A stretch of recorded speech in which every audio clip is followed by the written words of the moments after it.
I think I always made the comment that once a miller, always a miller. Ravel, ambitious, but brilliant! I don't believe it! I swear I do not believe it! Good heavens, he's done it again! Another promotion for the big man. I've got 12 bottles of champagne in my office and we're going to drink them all night. Do me a favour, drop me off in Rotherham. Hello everybody, welcome back to New York Talk. This is the Rotherham United podcast. Today we have a very special episode. We are talking with current Rotherham United manager Steve Evans. How are we doing, Steve? Very well, thank you. Very well after the last 2 weeks. Yeah. Before that, it was cocodamol, paracetamol, anodine. It was in the chemist would give me that was legal. So, but yeah, we're in a much better place, aren't we? Absolutely. Mick, I'll just introduce you, Mick. Everybody, Mick. So. Yeah, I've seen Mick around. I've seen you around. Oh dear. Yeah. So, no, please, delighted to come on. Delighted. Thank you. Right, let's sort of dive straight in. Weekend, really good afternoon, Saturday afternoon. Just kind of talk us through. I don't want to say where the points came from because it was built over the last 2 or 3 games. There's been a gradual build in performance. Just kind of talk us through the last 3 fixtures because there's from a fan's perspective, it's been a significant improvement in these last 3 games. Yeah, I don't think there's any secret, Matt, that players win your games. I think you can see the effect it's having with the likes of Manchester City. They're missing massive players, particularly Rodri, 4 or 5 others. Some off form as well. But I think for us, we look like for the first 2.5 months of the season, we may have got a win against, say, Huddersfield or something like that. But we look like a squad that had just been pulled off of different buses and put together and a bit disjointed and a bit lacking the patterns and all that stuff. And when we were starting to work on certain things, and we were missing big players at key stages like Clark Harris and I could go through them all, Raggett, Rafferty, James. I've been through them all, so that was difficulty. But I think where it's come from is we started to get clearer at the treatment room, which also helps because they're big players for our level. And then we get the opportunity with that 2-week break, and we had almost a 9-day break before it as well. So we got the opportunity to go on the training ground and almost restart our season by saying to the players, this is what we spoke about in July, but we're unavailable to use. Some of you guys are unavailable and therefore you're inside, so you don't listen to the plans, etc. But for the last 2.5 weeks, we'll get injuries going forward, but I think for the last 3 or 4 games there's much more of a DNA about ourselves, but there's still lots that we need to improve. Yeah. Is that maybe because at the start of the season there was obviously injuries, and we obviously didn't have the greatest start, so there was no kind of platform to build on where the players were already together, and then a few injuries came. Maybe now, because we've got maybe a springboard platform to build, and if we do get those injuries, obviously the players are a bit more together, kind of thing. Does that kind of make sense? And I think, Matt, what we also found, as you two guys probably know, I see the sun shining at 2 o'clock in the morning. I'm a positive person, and I wasn't positive almost throughout the summer, if you like, because there was that much negativity. And I mean this sincerely, not with the fans, not with the people in Rotherham. Everywhere I went, there was a real back-togetherness, there was a positivity. But there just seemed to be that hangover from the last season, or the 2 seasons, but I focus on last season. And maybe it's took us too long, if you like, to almost shift that mentality where it doesn't matter anymore about what happened last year or the year before. What happens is the here and now. So, and we've had to break it all down. Our good meetings with our chairman, and his view has always been it's not about results. Performance brings results. And how do you get the best performance from individuals? You break down the individuals. You meet individuals, and over the last 3-4 weeks, I'm taking the opportunity to have a lot of one-on-ones with people, and it doesn't sound as if it takes up a lot of your time, but one of those chats could be an hour and a half, 2 hours. The lads would never get that on a one-on-one situation before maybe even you're trying to sign them. Other than that, it's a lot of time to spend with one individual, but we've done it. We've put the time in, and we'll continue to put the time in, and we're reaping that with some players suddenly showing real good form, as opposed to average or not be themselves. And the one thing that nobody disputes, we've got a good squad of players. No, absolutely. Speak of a couple of players that have picked up in the last particularly 3 games. I mentioned Chris Teehee because we saw how good he was last year at times. You know, he has his ups and downs, but particularly in the last 3 games, 2.5 because he came off a hard time on Saturday. Yeah. He particularly has kind of shone for me. He's gone up another level in these last couple of games. Is that something that he's worked on? Is it? I know he's had his fitness injury issues as well. Is it just getting back together, or what's kind of happening? It's a good point, Matt. Because I think he's been outstanding for us in the last 3 games. Particularly first half the other night, he run the whole game. He run the game. But I think Chris had niggle after niggle, knock after knock, then not been ended well. Was back in France because again his little son wasn't very good, and nothing major, but he wasn't good, and his family's in France, so we give him time, and all these things play on you, and then just these one-on-one chats. I talked to Chris T when, you know, my previous times watching Chris wasn't so much with the Millers. It's when he was at Wigan before he went abroad, and he was outstanding at Wigan. You know, I said to him, because different clubs I've managed, but I've been watching Wigan. You're nothing other to me other than a player that I see on the pitch. And one of the things I was really excited about when I got the job was how good T can be. And then we watched what I would consider probably slightly harder than him, not 100% fit, but we were struggling with numbers, so he was in. And then Chris and Royston, the medical guys, have done a brilliant job. We got him really fit. We have those one-on-one chats. And we instill him full of confidence. And if you give T the ball and let him play and let him roam, then he's delivering the performance that we've seen particularly. And you know, I thought he was very good against Lincoln as well because they're a decent side, as they're proven to be. And so I think his performances are where we need them to be. And there's a lot more to come from Chris when you consider how good he was at Wigan. Yeah, absolutely. One of the criticisms that we spoke briefly before we came on air, and we have been critical of both yourself and the performances of the team over the course of this season.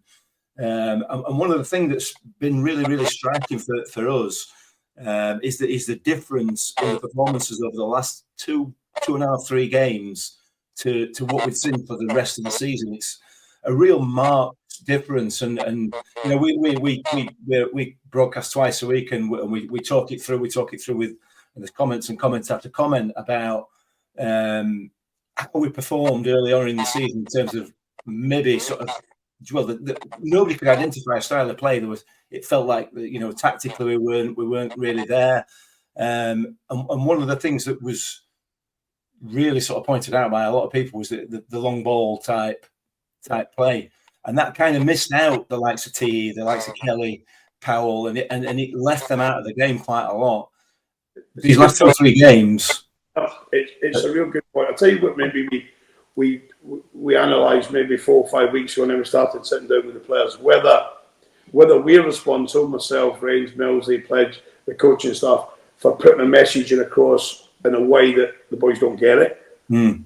Or maybe the boys are thinking, well, the gaffer's going to be on my back if I don't do that, rather than game. What we said to people like, say the T's, the Kellys, the Joe Pearls, you would say your technical players. Because Zach Jones is very technical for centre-back, Reece James, Raf. Yeah. We said to those guys, listen, when you're in control of that football, you decide where you play it. If that goes up to Clark Harris or Hugo or Numby, whatever it is, you make that decision. If it goes Kelly into midfield or to T or to Pearl, but you live or fall by your decisions, and that's the same at level.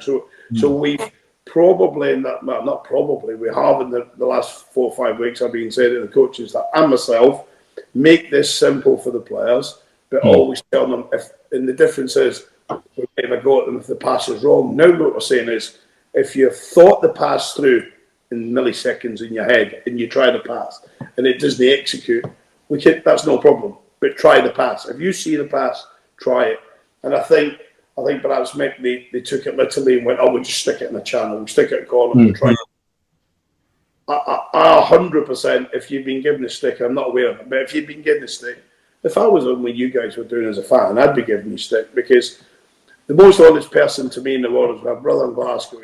He's bedridden, really, and he watches every game. He's he sends a 1-paragraph summary at the end, right? And I've read some of these, and I looked across to the coaching staff and the coach and went, he's right. And it's been, like you've just said, disjointed. Didn't look as if we were playing for us, didn't look as if we had togetherness, didn't look as if the lads with technique and technical abilities were prepared to show it, prepared to open the door, get the risk. Were we prepared to have a shot? You seen it the other night when Pill has a shot that strikes the crossbar, comes out, and I think it was Liam rattles it just over, and you think that's more like the teams that I've fought. So you're right to identify. I think we'd still be in the same position if we didn't have that 2.5 week break, because the lads were in every day. We were on the training ground. We were going through all the shape and the processes, and then almost at the video and the analysis side of the training ground, we were saying to them, you decide the passes, like I've just said. You make the passes. We'll stick by. And the one thing is we get some talented individuals. So we need to mix our game up. It can't just be about put it up to Jono, because it is evidently shows it's hopeless. So we need to play when it's right to play, and then take responsibility. And the good thing in the last 3 or 4 games, they've been willing to take responsibility. And the interaction when we do the video analysis post games, like on the Monday for the Saturday or Thursday for the Tuesday, the boys are saying should have did this, should have done that, could have tried that. So that's a good thing, Mick, because they're opened up to us. But it's also a sign of a new group. As a manager, you think I've put 14 players together and probably kept 6 or 7 that contractually would have been ways. Probably half of them would have been the real number if it had been choice. But the good thing is now they're coming together as a group. They had the Christmas night out on Saturday after a great win against Southampton, and so that also builds that interaction with the group. So they seem to be coming together now, and that's important for us. Yeah, for those last 2 games. I want to kind of go back to maybe not complete start of the season, but we all know what's happened over the last year, how bad last season was. When did you kind of realise the hangover that was around the club, around the fans and everything else? Because it's still kind of, the atmosphere is not quite back to the levels it was. And that will come, I think, with wins. When did you kind of realise that, okay, there's quite a big job here, building the fans, maybe back on everything else? Yeah, I think you can. I think with the benefit, and you guys are in your own jobs, I think with the benefit of experience, you're half thinking it as we go into the season, but you don't think it. And with an appalling performance against Cheltenham in the FA Cup, and deservedly went out, no excuses, they're better than us, deserved to beat us on the day. And I think I've said it, and I got a bit of stick for saying it, but we went to Barnsley. Now I'm talking about my times with the Rotherham fans of 95% being incredible for me, been incredible for fans. We've had incredible success together. But we're 1-0 down at half time, and we got absolutely battered. Now I can take it. It's what managers get. But some players were visibly shocked at half time as they 1-0 down the derby. So I had to say to them, that's not aimed at today. It's not aimed at 45. Some of it was big drop Friday night local derby. Some of it's aimed at last week because we were atrocious. Some of the last 2 or 3 weeks we've not been very good. We're in this bad run. And a lot of it is last season because I've always said, I mean, my family are Glasgow Celtic daft, and I know one of my brothers Watts a Monday night, a Tuesday night, and a Thursday night to support his season ticket costs and going away, his ticket to go away, and his petrol and bits and pieces. And he's always said, so that's how I know how hard people have to work to afford the football. And it really sticks in your throat when I think that the supporters are thinking, well, what was also getting said to me by family members who are watching from a distance, this is a team that's lacking effort, it's lacking passion, it's lacking commitment, it's lacking, like Mick says, a plan. And that's how it looked to him. And but it's interesting that you guys talk about the last 3 games, and the last 3 or 4 games, his messages have been more like still lots of work to do, but going through, like Mick identified it, well, you're going through the middle of the park when you cut teams apart now, which you haven't done early season. Even when we 2 good big wins at home, Huddersfield and etc., you're thinking we played okay. We weren't terrific, and the last couple of games, the patterns are starting develop, and we've still got a long way to go. But people, I keep saying this as well, Mick, I don't know if you agree, but I'm looking at other teams, supporters and managers talking about having terrific seasons, and I'm going, we're 3 points behind these with 2 games in hand. And we've not been good. We've not been good. And I'm thinking, like somebody is when you are good then, when we started to turn it, if that continues at that rate, and we come through January, we'll be there at the end. 1,000,000% we'll be there at the end. Yeah, I mean the quality in this league this season is really poor, and I think that feeds into a lot of the frustration again from us as supporters at the start that we had. It's a difficult one. We started the season and you alluded to it earlier on. The big personalities. You are a big personality. There's no doubt about that. And we started with lots and lots of enthusiasm, and you were promising, as you would do, as any manager would do, that we're going to be pushing for the playoffs. And when you tie that in with what we've had last season, the sort of, well, it was a bit of a debacle. Let's be fair. Last season, there's no doubt about it. It just builds, doesn't it? It builds as in supporters the frustration. I think frustration is probably the word. I don't think it's anger. It's just, for God's sake, make it stop. I think there's as everyone inside the football club would acknowledge, there's lots of lessons to be learned from the last 2 seasons. I am very open now in saying there's lots of reasons why the last 2 months. Mrs. Evans has just let the dogs out here, by the way, in the background. She gives me the eyes. But, no, I think there's a lot that we look at. Many nights in the early parts of the season, this season, I sat at this very table. We had coffee at 2 o'clock in the morning, thinking, should I be leaving the football club myself? Because I'm thinking, I am responsible for the product that the supporters see, ultimately. It's not the chairman puts £7-8 million a year in. He's in an incredible board. They let you go on with, to support you, whether it's Matty, me, Warnock, it doesn't matter. And I've sat there many times, but I've always gone back to one thing, that squad of players we've got, when they're all available and they're all ready, I know this league inside out. I think you're 100% right when you say this league is lacking a lot this season. It's got Birmingham, who are pretty much exceptional. Yeah. You spend whatever they spend, they're quite an exceptional side. Yeah. But I've not played any other team that I'll watch the other team. I go to most games if I'm available to go. I don't sit there and go, oh wow, we're nowhere near these. We're going through this process at the minute, Mick, where we're saying, right, Chairman's given us a go-ahead to strengthen the group, which is tremendous. So we strengthen the group, and we have to balance it as well. So there's all sorts of conversations going on with myself and Rob. But in some areas, not all areas, granted, but in some areas in the pitch, we're going, how do we improve and keep it affordable? And that's because when we looked at our front four the other day and we're saying Johnson, Clark, Harris, the Golden Boot winner 2 years run, who's only in the last 2 weeks has looked anything like himself, but he's getting fitter. You're looking at Sam Nimby, who gives you incredible. You look at Malik Wilkes, who can be what he wants to be. And Andrew Green coming in is a massive boost. And you go, he's such a talented boy, he's such a nice kid as well. And so we look at that front forward and say, right, so we want to strengthen the forward areas. And probably you'd have different names, Mick, and you would, Matt, but we're sitting there going, well, if I'm the chairman, I'm not the manager, but if I'm the chairman and I go to him and I say, Chairman, I want to bring this player in, I would be asking one question back. Is he going to start for you on Saturday? I understand if you've just won 4-0, he's going to be sitting next to you and come onto the pitch.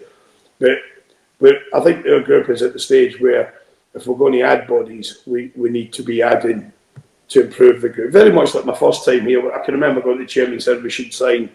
Is it easy then? When it sounds easy because they've got on to great success, but I can remember saying to the chairman we should sign Emi Martinez. He says, who's he? I know he's a kid at Arsenal. James Taverner, a kid at Newcastle, but they infinitely made us better. They come in the building and they went straight in the team. So I think we've got ourselves not in a good shape. We're not in a good place in the league. We don't kid ourselves. That game in hand, if we win it, we'd be saying top 10 into the new year. from where we were. So, but we're on a natural cycle of improving, and we're trying to make up for 2.5 months, really. What I would say is there's no way Tony Stewart's going to give you enough money to buy anybody that's going to replace one of those front four. No. It's not going to happen, is it? No. You know what I mean? I think in reality, when you look at, he's probably in that basis, he's got Sam Dimby, who was over $1 million. You've got Johnson Clark Harris, who I've known John off since he was a kid. I signed him at Rotherham first time. Everyone wanted John. The big boys, they all wanted him. Malik Welch was available coming out Wednesday. They all wanted him.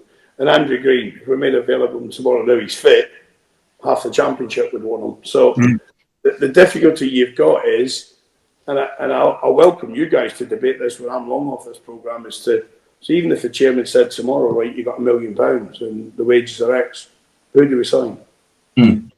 Because, it's if you're going to go there and value something at £1 million, the first thing the agent says, well, you got to pay him like £1 million player.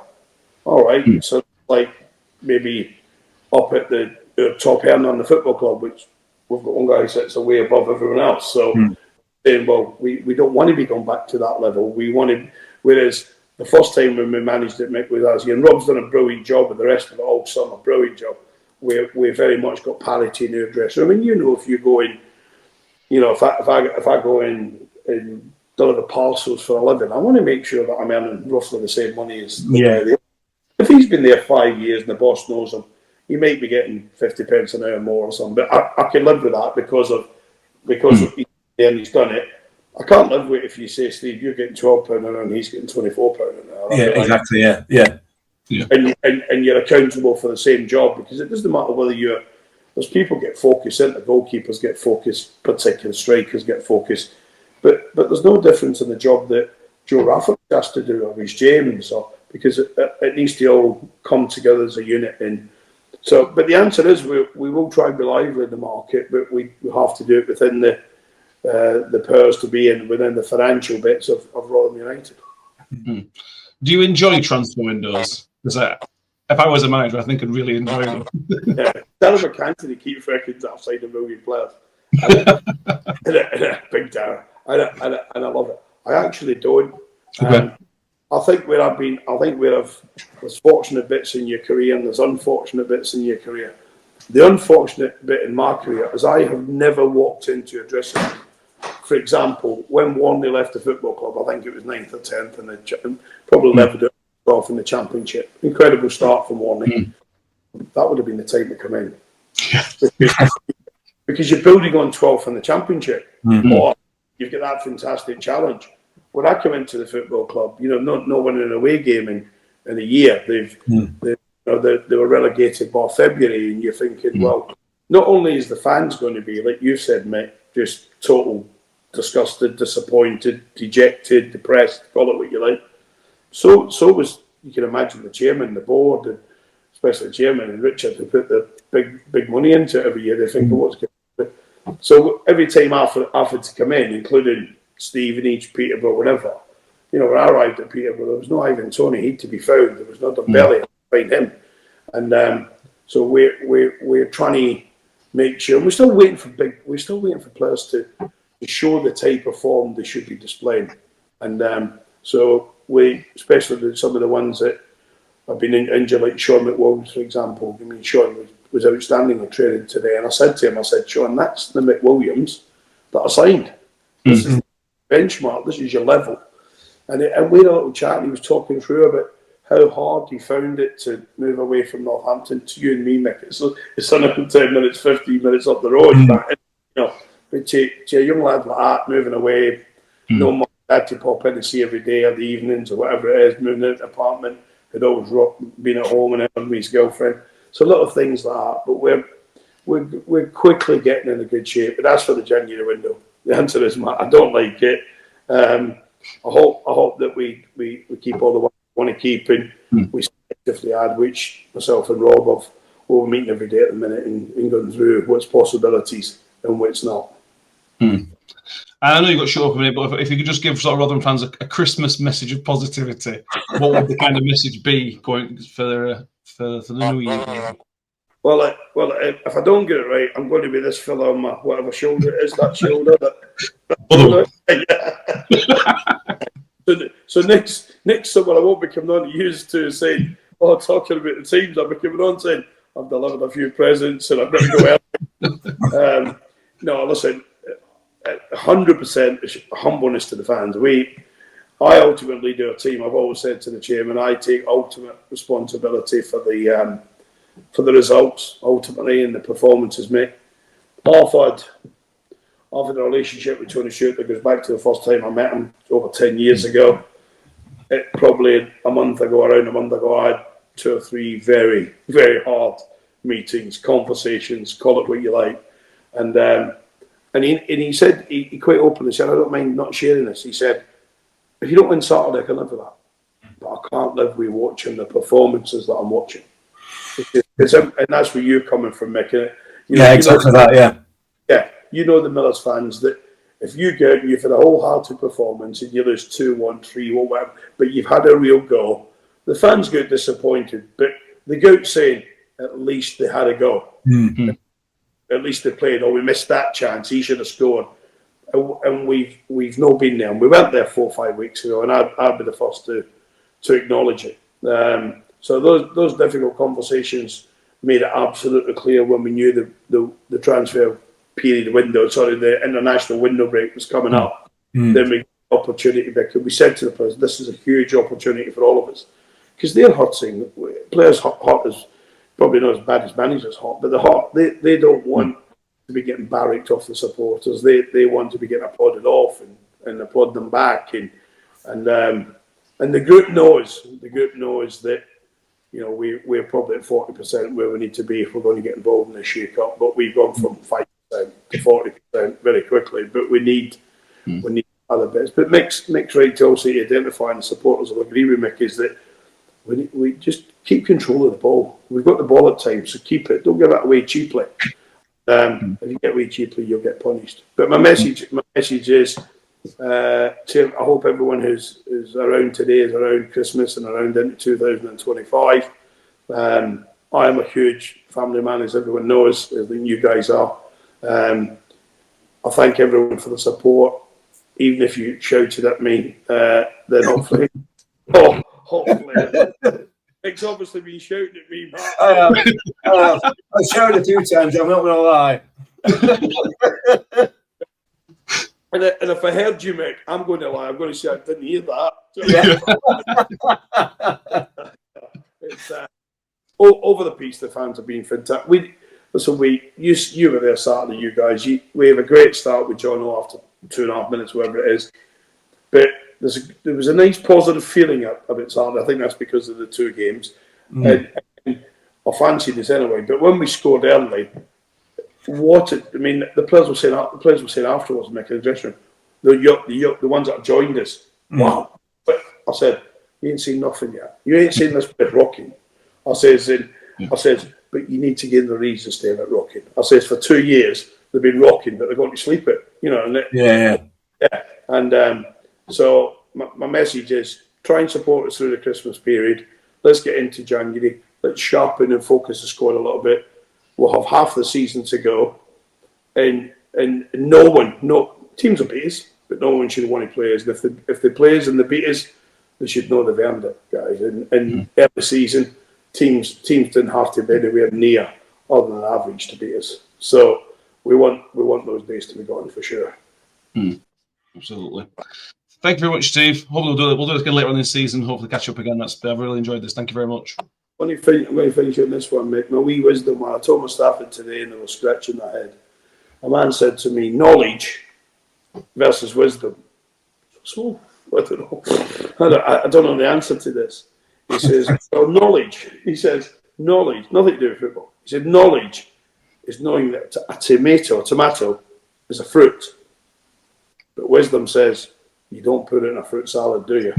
And that's so funny little antidote. But I just thought, I was reading away. I said, well, would you? No, you wouldn't. And but no, so they're the crackers things that managers think about when they hear something. So, hey guys, I never knew about the podcast. I got an email from one of your advertisers.